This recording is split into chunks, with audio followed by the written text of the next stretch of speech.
America में new year की भीड़ को रौंदने वाले आतंकी शमशुद्दीन जब्बार के बारे में बताएंगे, जो आईएसआईएस का फैन था। घंटों उसके वीडियो देखता था और उससे प्रेरित होकर शमशुद्दीन ने ऐसा प्लान बनाया जिसने नए साल वाले जोश के बीच अमेरिका में खौफ फैला दिया। फिर खबरों के स्टीयरिंग को सियासत की ओर घुमाएंगे और ऐसी खबरों की बात करेंगे जिसमें यू टर्न की बात हो रही है। सवाल है, क्या नीतीश कुमार फिर एनडीए को छोड़कर इंडिया के साथ जाएंगे?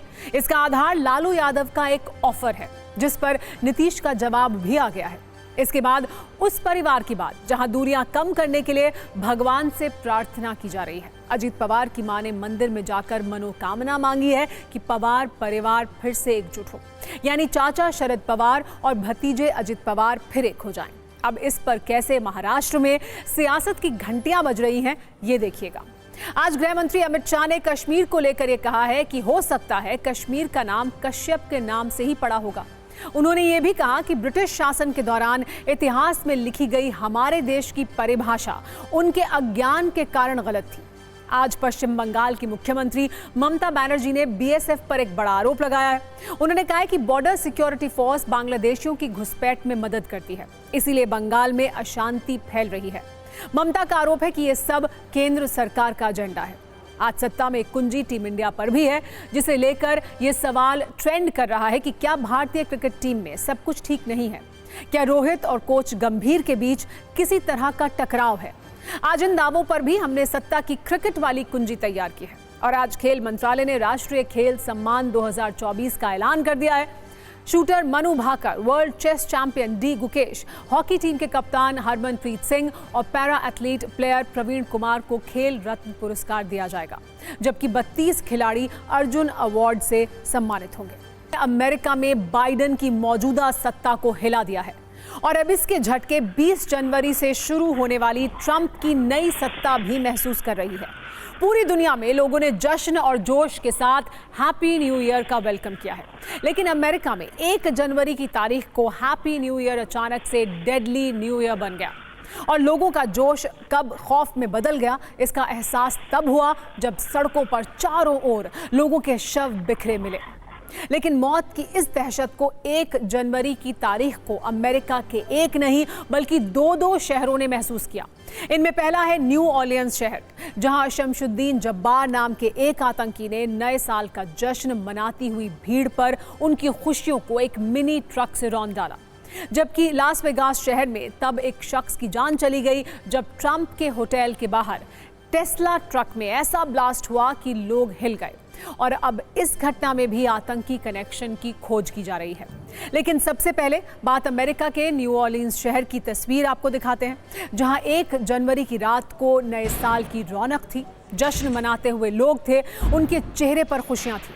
लेकिन तभी एक तेज रफ्तार मिनी ट्रक आया और उस भीड़ को रौंदता हुआ चला गया, बिल्कुल उसी तरह जैसे किसी आतंकी द्वारा लोन वुल्फ अटैक किया जाता है। इस आतंकी हमले में 15 लोगों की मौके पर ही मौत हो गई और कई अब भी जिंदगी की जंग लड़ रहे हैं। लेकिन आखिर अपने हाथों में मौत की स्टीयरिंग थामकर कत्लेआम मचाने वाला ड्राइवर कौन है? अब आपसे उसका परिचय भी करा देते हैं। पुलिस के मुताबिक ट्रक से भीड़ को रौंदने वाले शख्स का नाम शमशुद्दीन जब्बार था, जो 42 साल का था और टेक्सास में रहता था। बड़ी बात यह है कि शमशुद्दीन जब्बार वर्ष 2020 तक अमेरिका की सेना में सार्जेंट के तौर पर काम कर चुका है। 2007 से 2015 के बीच अफगानिस्तान में उसकी तैनाती भी की गई थी। जानकारी ये भी है कि शमशुद्दीन 2 शादियां कर चुका है, लेकिन दोनों ही बीवियों से उसका तलाक हो गया। उसकी दूसरी बीवी के अनुसार शमशुद्दीन ने कुछ वक्त पहले ही इस्लाम कबूल किया था और पिछले कई दिनों से उसके व्यवहार में अचानक से बदलाव आ गया था। लेकिन शमशुद्दीन की कहानी सिर्फ इतनी नहीं है। दावा है कि वो आईएसआईएस का फैन था, उसके वीडियो से प्रेरित था और आतंकियों के मार्गदर्शन में आगे बढ़ रहा था। पुलिस के अनुसार जिस ट्रक में शमशुद्दीन ने न्यू ईयर की भीड़ को रौंदा, उस पर आईएसआईएस का झंडा लगा हुआ था। जिस ट्रक का इस्तेमाल इस वारदात में किया गया, वो एक रेंटल व्हीकल ऐप से किराए पर ली गई थी। लोगों पर ट्रक चलाने के बाद शमशुद्दीन जब्बार ने लोगों पर फायरिंग भी की और पुलिस ने उसे वहीं मार गिराया। लेकिन जिस ट्रक से वो आया था, उसमें आईईडी के अलावा हथियार भी मिले हैं। इसीलिए दावा है कि शमशुद्दीन जब्बार आतंकी संगठन आईएसआईएस से प्रेरित था। लोन वुल्फ अटैक करने से पहले भी उसने आईएसआईएस के कुछ ऐसे वीडियो देखे जिससे उसके अंदर तेजी से नफरत का संचार हुआ और फिर उसने भीड़ को ट्रक से रौंद दिया। लेकिन इस हमले से पहले उसने कुछ वीडियो भी रिकॉर्ड किए। वैसे आप सभी न्यूज मित्रों के मन में एक सवाल होगा, आखिर ये लोन वुल्फ अटैक होता क्या है और ये कैसे किया जाता है? इसे समझने के लिए हम आपको एक वीडियो दिखाते हैं जो फ्रांस के शहर नीस का है, जहां जुलाई 2016 में एक हमला हुआ था। तब इस्लामिक स्टेट के आतंकी ने एक ट्रक से लोगों की भीड़ को बहुत बेरहमी से कुचल दिया था और इस हमले में 86 लोगों की मौत हो गई थी। ये एक लोन वुल्फ अटैक था जिसे आतंकी संगठन आईएसआईएस का नरसंहार करने का सबसे लोकप्रिय पैटर्न माना जाता है। और अब शमसुद्दीन जब्बार का कनेक्शन भी आईएसआईएस से होने के संकेत मिले हैं। दरअसल लोन वुल्फ शब्द का उपयोग सबसे पहले उन भेड़ियों के लिए किया गया था जो अकेले शिकार करते हैं, अपने झुंड से अलग रहकर। 19वीं शताब्दी के साहित्य में और वन्य जीवों पर लिखे गए लेखों में इस शब्द का इस्तेमाल हुआ था, लेकिन 20वीं शताब्दी के आखिर में इसका अर्थ आतंकवाद से ज्यादा जोड़ा जाने लगा। ये शब्द आतंकी संदर्भ में तब इस्तेमाल हुआ जब कुछ आतंकवादी या अपराधी संगठन से अलग होकर अकेले हमले करने लगे। जैसे एक भेड़िया शारीरिक रूप से शक्तिशाली और रणनीतिक शिकारी होता है जिसमें अकेले शिकार करने की क्षमता होती है, इसी प्रकार लोन वुल्फ हमलावर भी अकेले हमले करने की योजना बनाता है और बिना किसी बाहरी सहायता के इसे अंजाम देता है। ऐसे हमलों की पहचान करना और उन्हें रोकना बहुत मुश्किल होता है क्योंकि हमलावर अकेले काम करता है और उसकी योजना गुप्त होती है। अब आतंक का यही मॉडल अमेरिका के शहर में भी सामने आया है।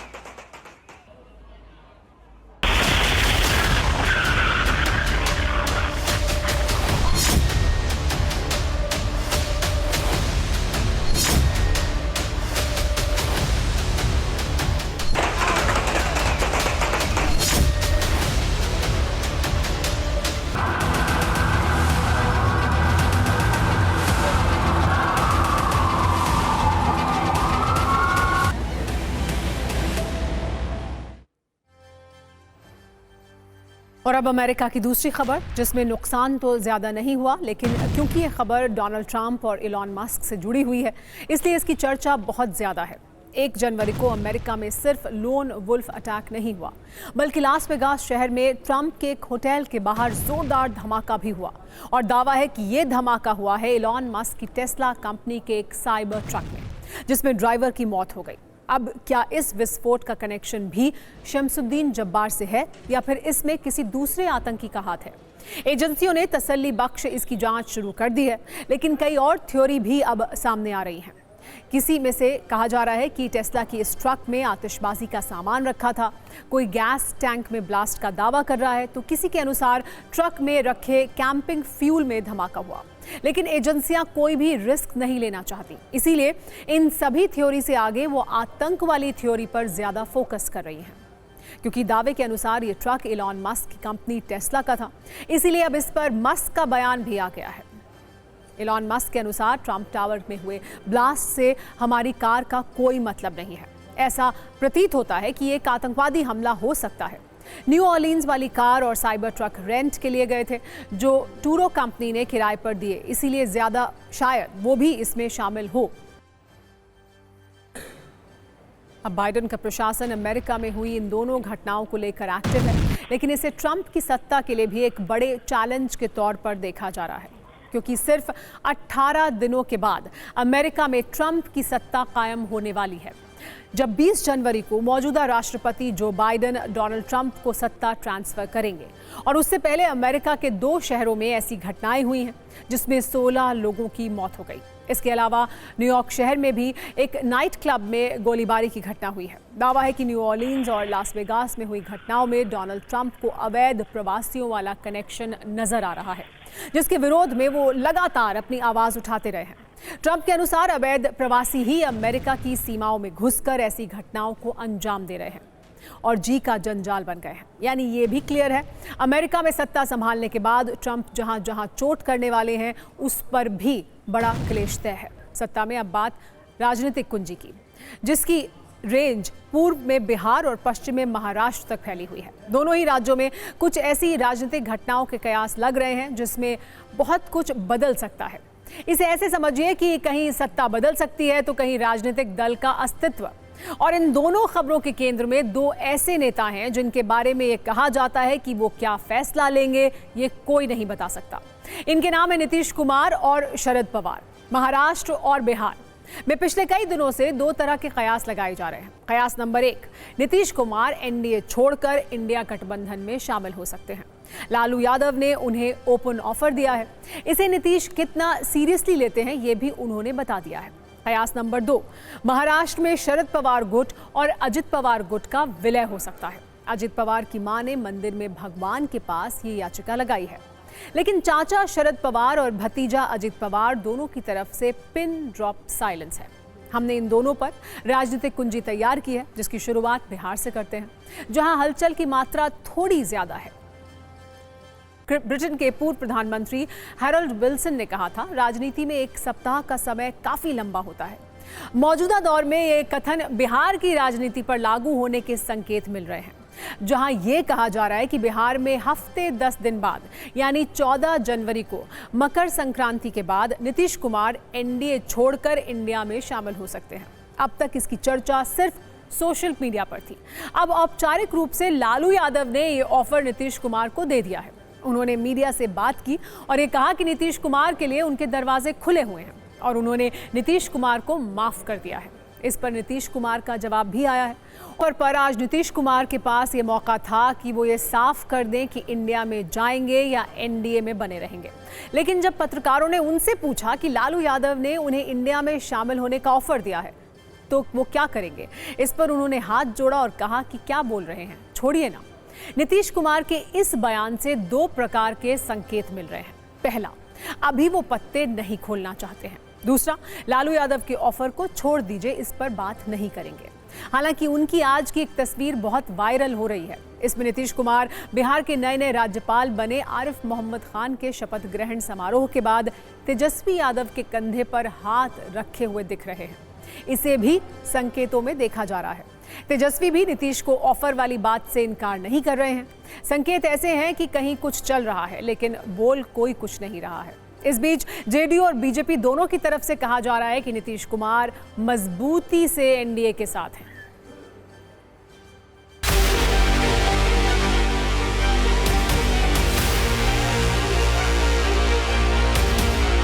लालू यादव ने स्वागत किया है, कह रहे हैं कि आएंगे तो हाल ले लेंगे हम लोग।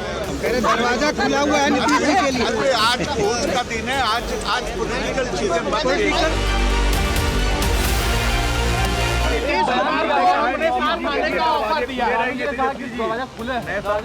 आप पत्रकार लोग आप पूछते रहते तो क्या बोलेंगे, आप लोग को ठंडाने के लिए बोले। छोड़िए ना, लालू जी क्या बोलते हैं, लालू जी क्या नहीं बोलते हैं, कि जाके लालू जी से पूछिए। हम लोग एनडीए में हैं और मजबूती से एनडीए में। नई साल में नई सरकार बनाएंगे सर। छोड़िए ना भाई, किस क्या बात, कौन क्या बोलता है उस पर प्रतिक्रिया हम देते रहे। बोलने के लिए आजादी है। गांधीवादी जितने भी देश में हैं, गोडसेवादियों से अलग हो जाए तो सब साथ हैं। उम्मीद है नीतीश कुमार को। मैंने आपको क्या कहा, गांधीवादी जितने लोग भी हैं, और नीतीश जी तो गांधी जी के 7 उपदेश तो अपने टेबल पे रखते हैं, तो गोडसेवादियों से अलग हो जाएंगे सब साथ। लालू जी के एक एक कैरेक्टर को नीतीश जी जानते हैं, कैसे वो बिहार को लूटे हैं। अरे डरी हुई पार्टी का क्या है, डरे हुए लोग हैं। लालू जी डर चुके हैं कि एनडीए के लोग बुरी तरह लोकसभा में हराए और आगे भी हराएंगे।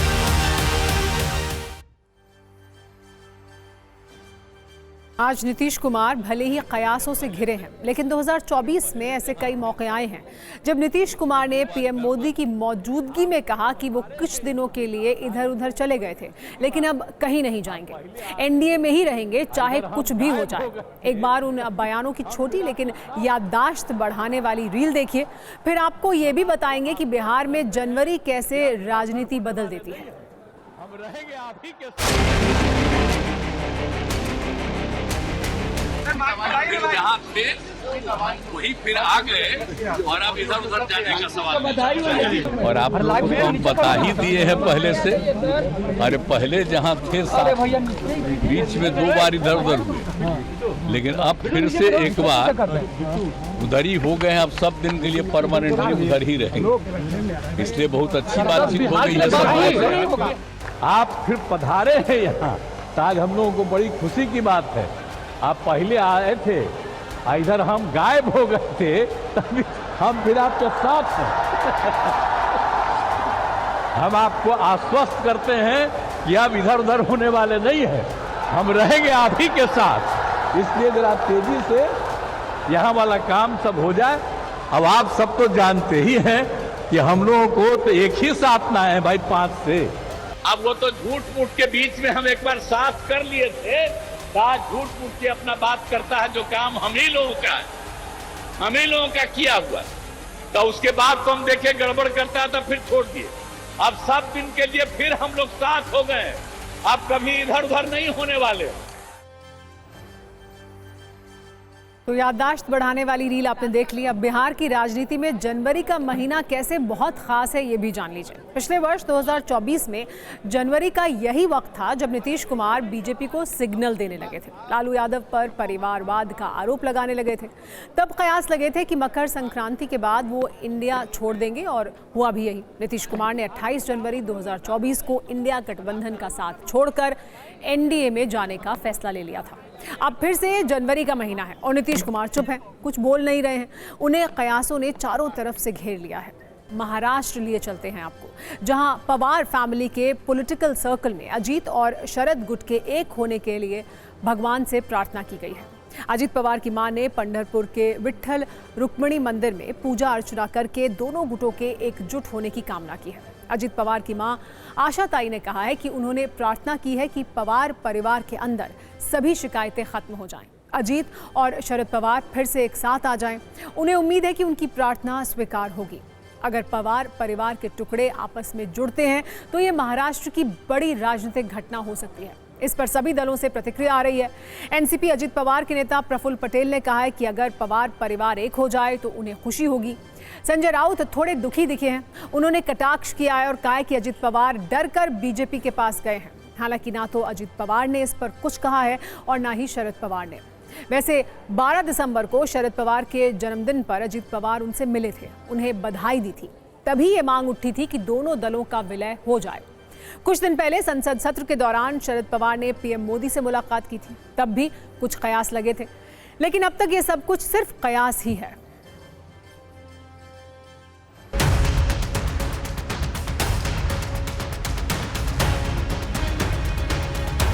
सगळे वाद संपू दे देवाला सांगितलं पांडुरंगाला, दाराच्या मागची सगळी जाऊ दे। आता या पद्धतीने सगळीकडनं संवाद सुरू व्हायला लागले। लवकरात लवकर या वर्षात व्हावं असं वाटतंय। शरद पवार आणि अजित दादा एकत्र यावे। हो हो।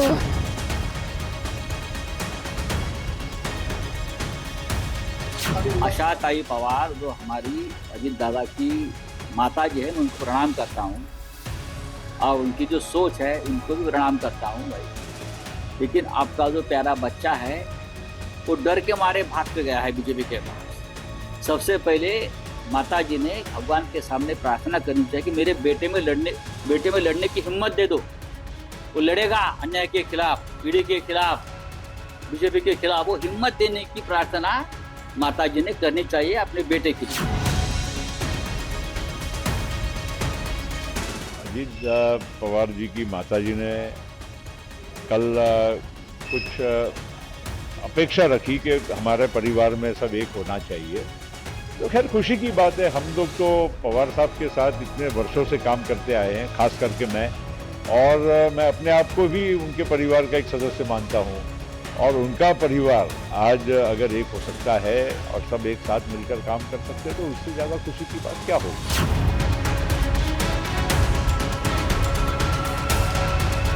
महायुति ऑलरेडी मजबूत है, लेकिन अगर पवार परिवार में उनके पारिवारिक जो रिश्ते हैं वो अगर मजबूत होते हैं तो हमें क्या इतराज है। और आपको भी क्या ऐतराज होना चाहिए, या महाराष्ट्र को भी क्या ऐतराज होना चाहिए। एक परिवार अगर जुड़ता है, ये हिंदू संस्कृति है। उस दिन आदरणीय अजीत दादा साहब ने आदरणीय पवार साहब की उनके जन्मदिन पे मुलाकात ली। ये जा सकते हैं कंबल सफाई का ये पूरा प्रोसेस कैसे होता है, इसे समझने के लिए आप ये रील देखिए जो रेलवे में सफाई की मजबूत होती सत्ता का सबूत है।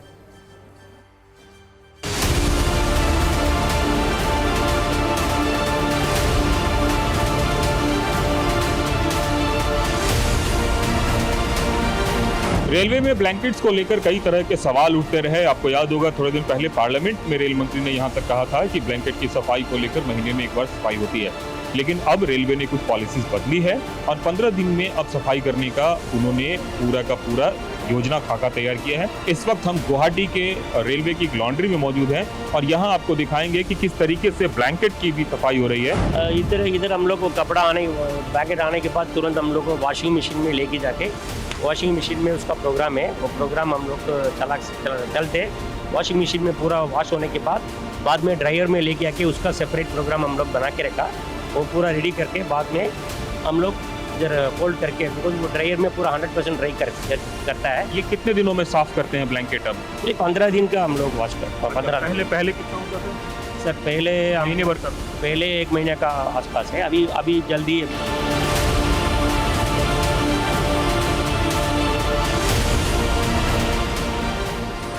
आयरनर में फीड करता है। इसको बोलते हैं आयरनर। ठीक है। इसमें क्या होता है कि और ड्राई स्टीम के हिसाब से इसको जैसे हम लोग प्रेस करते हैं। इधर दिखाइएगा, ये देखिए ये ड्रायर होने के लिए अभी आ गया सारा ये ड्रायर से निकल रहा है, राइट? और एक बार में कितनी बेडशीट निकलते हैं? 65 kg। अच्छा, और इसको निकलने में कितना टाइम लगता है ड्रायर से? लगभग 2 से 3 मिनट। एक बार जब कोई चादर साफ हो जाती है तो उसकी सफेदी कितनी है इसकी भी मशीनों के द्वारा जांच होती है। ये चादर मान लीजिए साफ होके आ गई, अब ये पूरी तरह साफ हुई है नहीं है, इसकी शाइनिंग लेवल क्या है, इसकी जांच कैसे होती है? इसकी जांच वाइटनेस मीटर है, वाइटनेस मीटर करेगी सर। ठीक है, इसको 5 टाइम्स यूज वॉश हो गया, इसको जस्ट चेक करना है। चेक करने से आपको पता चलेगा कि कितना ये है। और सत्ता में अब टीम इंडिया के उस ड्रेसिंग रूम विवाद की बात जो फिलहाल ट्रेंडिंग है। चर्चा हो रही है कि क्या टीम इंडिया में सब कुछ ठीक नहीं है। टीम इंडिया के ड्रेसिंग रूम की बात मीडिया में लीक होने की रिपोर्ट जब से सामने आई है तब से इस पर विमर्श हो रहा है और इसी विमर्श से सामने आए हैं कुछ सवाल। पहला सवाल ये कि क्या टीम इंडिया में सब कुछ ठीक नहीं चल रहा। दूसरा सवाल ये कि क्या रोहित शर्मा ऑस्ट्रेलिया के खिलाफ सिडनी टेस्ट नहीं खेलेंगे और टीम इंडिया की कप्तानी कोई और करेगा क्या। तीसरा सवाल ये कि वो कौन है जो टीम इंडिया के ड्रेसिंग रूम की बातें लीक कर रहा है। इन सवालों में ये कुछ का जवाब अभी तक के संकेतों में मिल भी रहा है, उन पर बात करें उससे पहले इस ड्रेसिंग रूम विवाद का फ्लैशबैक देख लीजिए। मेलबर्न टेस्ट में टीम इंडिया की हार के बाद मीडिया में खबरें आईं कि कोच गौतम गंभीर बेहद नाराज हैं और उन्होंने खिलाड़ियों से साफ कह दिया है कि वो टीम की जरूरत के हिसाब से खेलें। दावा किया गया कि गौतम गंभीर चेतेश्वर पुजारा को टीम में चाहते थे लेकिन सेलेक्टर्स ने उनकी बात नहीं मानी। साथ ही ये बात भी कही गई कि पर्थ टेस्ट में बुमराह को कप्तानी देने से कुछ खिलाड़ी नाराज थे। मीडिया रिपोर्ट्स में ऐसे कई दावे थे जिससे हंगामा होना तय था। ये हंगामा हुआ भी। इस पर बात करने कोच गौतम गंभीर सामने आए और उन्होंने भी ड्रेसिंग रूम की बातें बाहर आने पर आपत्ति जताई। गौतम गंभीर ने कहा कि ड्रेसिंग रूम की बातें बाहर नहीं आनी चाहिए और ड्रेसिंग रूम में जब तक ईमानदार लोग हैं तब तक भारतीय क्रिकेट सुरक्षित है। इस प्रेस कॉन्फ्रेंस में कप्तान रोहित शर्मा नहीं पहुंचे। वहीं गौतम गंभीर ने कुछ ऐसा कहा जिससे कप्तान रोहित शर्मा के भविष्य को लेकर अटकलें लगनी शुरू हो गई। उन्होंने कहा कि टॉस के वक्त ही प्लेइंग 11 का ऐलान होगा। इससे ये अनुमान लगाया जा रहा है कि सिडनी टेस्ट में रोहित शर्मा नहीं खेलेंगे। ऐसा भी दावा है कि रोहित शर्मा ने खुद ही खराब फॉर्म की वजह से सिडनी टेस्ट न खेलने का फैसला किया है। कुछ ही घंटों बाद रोहित शर्मा के खेलने या ना खेलने पर बना सस्पेंस तो खत्म हो जाएगा, लेकिन ये सस्पेंस बना रहेगा कि ड्रेसिंग रूम की बातें लीक कैसे हुई। इस बीच चेतेश्वर पुजारा के सिलेक्शन ना होने और बुमराह की कप्तानी के विरोध वाले दावों पर कुछ जरूरी जानकारी तर्क के आधार पर हम आपको बता रहे हैं। सूत्रों से मिली जानकारी के मुताबिक 25 अक्टूबर को ऑस्ट्रेलिया दौरे के लिए टीम चुने जाने के दौरान पुजारा के नाम पर विचार ही नहीं किया गया था। वहीं बुमराह को भी टीम के ऐलान के वक्त ही उप कप्तान घोषित किया गया था। यानी ये पहले से ही साफ था कि रोहित शर्मा की जगह पर्थ टेस्ट में बुमराह ही कप्तानी करेंगे। ऐसे में चेतेश्वर पुजारा के चयन और बुमराह की कप्तानी के विरोध वाला विवाद तर्क के आधार पर ठीक नहीं लगता। लेकिन जिस तरह भारतीय टीम इंग्लैंड से टेस्ट सीरीज हारी और अब वर्ल्ड टेस्ट चैंपियनशिप के फाइनल की रेस में पिछड़ रही है, ऐसे में लगातार हार और विवाद वाला ये कॉकटेल टीम इंडिया के लिए शुभ संकेत तो बिल्कुल भी नहीं है।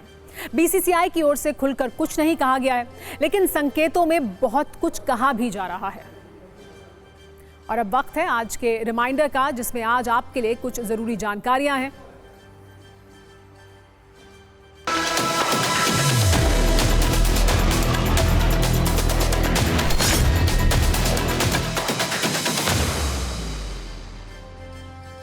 आज का रिमाइंडर मोबाइल टावर और सिग्नल वाली परेशानी से जुड़ा है। आपने कभी ना कभी मोबाइल में नेटवर्क नहीं होने की परेशानी का सामना किया होगा। दूर दराज के इलाकों में रहने वालों या फिर ऐसी जगहों पर घूमने जाने वालों को तो अक्सर ये परेशानी होती है। लेकिन आने वाले वक्त में हो सकता है कि मोबाइल में नेटवर्क के लिए टावर की ज़रूरत ही ना पड़े और मोबाइल से कॉलिंग के लिए सीधे अंतरिक्ष से सैटेलाइट के जरिए नेटवर्क मिले। मोबाइल कम्युनिकेशन की दुनिया में इस नई क्रांति के लिए अमेरिका की कंपनी ब्लूबर्ड नाम का सैटेलाइट लॉन्च करने जा रही है। इस सैटेलाइट की सफल लॉन्चिंग भारत के लिए गर्व की बात होगी, क्योंकि अमेरिकी कंपनी का ये खास सैटेलाइट इसरो लॉन्च करेगा। इस सैटेलाइट के जरिए अंतरिक्ष से सीधे मोबाइल को नेटवर्क मिलेगा और मोबाइल से कॉलिंग या इंटरनेट कनेक्शन सीधे हो पाएगा। इसे आप ऐसे समझिए कि अब तक जिस तरह स्टारलिंक और वन वेब जैसे सर्विस प्रोवाइडर सैटेलाइट से इंटरनेट कनेक्टिविटी की सुविधा देते हैं, ये ब्लूबर्ड सैटेलाइट ठीक वैसे ही इंटरनेट कनेक्टिविटी के साथ कॉलिंग नेटवर्क की सुविधा भी देगा। यानी अगर आपको मोबाइल से बात करनी हो तो किसी मोबाइल टावर की आपको ज़रूरत नहीं पड़ेगी। इससे भविष्य में बहुत कुछ बदल सकता है। कंपनी का दावा है कि इससे मोबाइल कनेक्टिविटी पूरी दुनिया में पहुंच जाएगी। जहां ट्रेडिशनल नेटवर्क नहीं होगा, वहां भी अब मोबाइल से आपकी बात हो पाएगी। वहीं किसी आपदा के वक्त मौजूदा इंफ्रास्ट्रक्चर यानी मोबाइल टावर्स को नुकसान होने पर भी नेटवर्क मौजूद रहेगा। वक्त के साथ ट्रेडिशनल मोबाइल नेटवर्क सिस्टम को अंतरिक्ष आधारित नेटवर्क से पूरी तरह बदला जा सकता है। मतलब ये कि अगर ये प्रयोग सफल हो सकता है तो भविष्य में मोबाइल टावर की ज़रूरत ही ना पड़े, ऐसा हो सकता है। ये सैटेलाइट अमेरिकी कंपनी के स्पेस मोबाइल कम्युनिकेशन सिस्टम का हिस्सा है और इस काम के लिए इसे खास तरीके से डिज़ाइन किया गया है। जानकारी के मुताबिक इस सैटेलाइट का वजन करीब 6000 किलो है, जिसमें 64 वर्ग मीटर का एंटीना लगा होगा, यानी एक फुटबॉल मैदान के आधे हिस्से के बराबर। इसे पृथ्वी की निचली कक्षा में स्थापित किया जाएगा, जिसके लिए इसरो के लॉन्च व्हीकल मार्क 3 का इस्तेमाल किया जाएगा। ये पहली बार है जब इसरो अमेरिका के इतने बड़े कम्युनिकेशन सैटेलाइट को लॉन्च कर रहा है। हालांकि इसकी लॉन्चिंग को लेकर इसरो ने अभी कोई आधिकारिक जानकारी नहीं दी है, लेकिन इस सैटेलाइट को फरवरी या मार्च में लॉन्च किया जा सकता है और यह हो सकता है कि इस प्रयोग के बाद अंतरिक्ष से मोबाइल नेटवर्क दुनिया में हर जगह हर वक्त उपलब्ध रहे। और इसी के साथ हूटर भी बज चुका है, यानी सत्ता में आज का वक्त खत्म हो गया है। कल शाम 7 बजे आपसे एक बार फिर मुलाकात होगी। तब तक सभी न्यूज़ मित्रों से हमारी ये गुजारिश है कि वो सत्ता की न्यूज़ रील्स को ज़्यादा से ज़्यादा शेयर करें और मुझे दें इजाज़त।